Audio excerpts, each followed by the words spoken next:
Parliament నియోజకవర్గాల వారీగా సమీక్షలు చేస్తున్నారు కేసీఆర్. చేవెళ్ల, నల్గొండ ముఖ్య నేతలతో భేటీ అయ్యారు. మరోవైపు యాదాద్రి బ్రహ్మోత్సవాల ప్రారంభోత్సవంలో డిప్యూటీ సీఎం భట్టి విక్రమార్క, మంత్రి కొండా సురేఖను అవమానించారన్నారు బీఆర్ఎస్ లీడర్లు.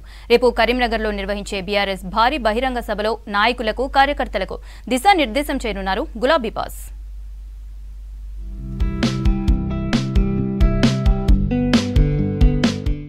బీఆర్ఎస్ అధినేత కేసీఆర్ అధ్యక్షతన నల్లగొండ పార్లమెంటు ముఖ్య నేతల సమావేశం జరిగింది. నందినగర్ నివాసంలో సమావేశమయ్యారు.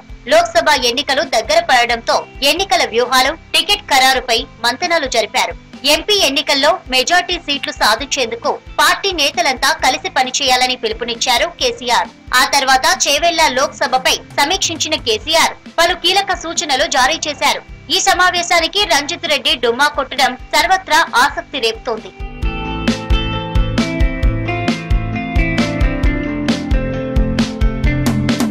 రాష్ట్రంలోని 12,769 గ్రామ పంచాయతీల్లో పారిశుద్ధ్య నిర్వహణ చేస్తున్న 60,000కు పైగా ఉద్యోగులు, కార్మికులకు కొన్ని నెలలుగా జీతాలు అందడం లేదని ట్వీట్ చేశారు మాజీ మంత్రి హరీష్ రావు.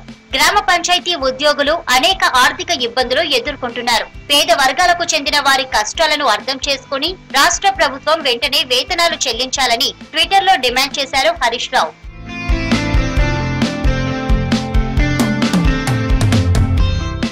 యాదాద్రి ఆలయంలో CM Revanth Reddy, deputy CM Bhatti Vikramarka, మంత్రి కొండా సురేఖలను తక్కువ ఎత్తులో కూర్చోబెట్టి అవమానించారన్నారు ఎమ్మెల్సీ కవిత.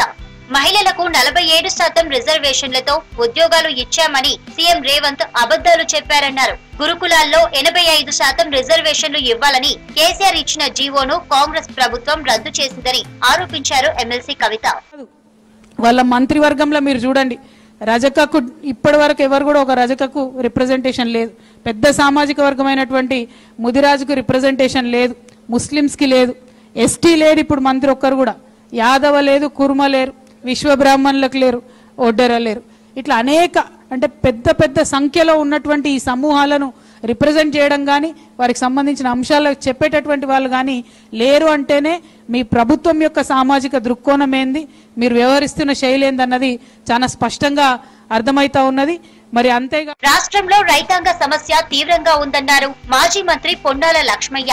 నదీ జలాలపై రాష్ట్ర ప్రభుత్వం సమీక్ష చేయడం లేదన్నారు. ప్రభుత్వం వచ్చి 90 రోజులు కావస్తున్నా నీటి జలాల విషయంలో నిర్లక్ష్యంగా వ్యవహరిస్తున్నారని అన్నారు. రాష్ట్రంలో విద్యుత్ కోతలు మొదలయ్యాయని అన్నారు. రైతులకు రైతు బంధు ఇవ్వలేదని మండిపడ్డారు పొన్నాల లక్ష్మయ్య. ఏది ఏమైనా ప్రభుత్వ సంకల్పం కనుక మంచిదైతే, ప్రభుత్వ చిత్తశుద్ధి ఉంటే, సమస్యల పట్ల అవగాహన ఏర్పరచుకున్నట్టయితే, దానికి అనుగుణంగా సమీక్షలు జరిపినట్టయితే, దానికి అనుగుణంగా కార్యక్రమాలు రూపుదిద్దితే ఎంతో అంతో ఎంతో కొంత ఉపశమనం కలిగించడానికి చేసే ప్రయత్నాలు ప్రజాపాలన ద్వారా కలిగించవచ్చు. రాజకీయ కోణంలో ప్రచారం చేసే ఎత్తుగడతో అవినీతి మీద పోరాటం చేస్తున్నామని ప్రజల ముందుకు వచ్చే నేతలు 60% ఆధారపడ్డ రైతాంగం మీద ఈ 93 రోజుల్లోనైనా 95 రోజుల్లోనైనా శ్రద్ధ వహించారా అనే దానికి ఎక్కడ కనపడదు. అప్పటి కేసీఆర్ కేబినెట్ లో తనను, కుర్ర సత్యనారాయణను గవర్నర్ కోటా ఎమ్మెల్సీలుగా తీర్మానం చేశారన్నారు దాసోజు శ్రవణ్. గవర్నర్ కోటాలో అమీర్ అలీ ఖాన్, కోదండరాంల పేర్లతో గెజెట్ వచ్చిందన్నారు. రాజ్యాంగ ఉల్లంఘన జరిగిందని కోర్టు అభిప్రాయం వ్యక్తం చేసిందన్నారు. రాజ్ భవన్ వద్ద గవర్నర్ గేట్ కి దండం పెట్టి హైకోర్టు కాపీ పత్రాలను గవర్నర్ కార్యాలయం సిబ్బందికి అందజేశారు బీఆర్ఎస్ నేతలు దాసోజు శ్రవణ్, కుర్ర సత్యనారాయణ. ఏదైతే 19 సెప్టెంబర్ 23 నాడు గవర్నర్ గారు ఏదైతే ఎమ్మెల్సీల మా యొక్క నామినేషన్స్ ఏదైతే రిజెక్ట్ చేసిండ్రో, ఇది రద్దు చేస్తున్నాము, క్వాష్ చేస్తున్నాము అని చెప్పని దాన్ని రద్దు చేయటమైంది.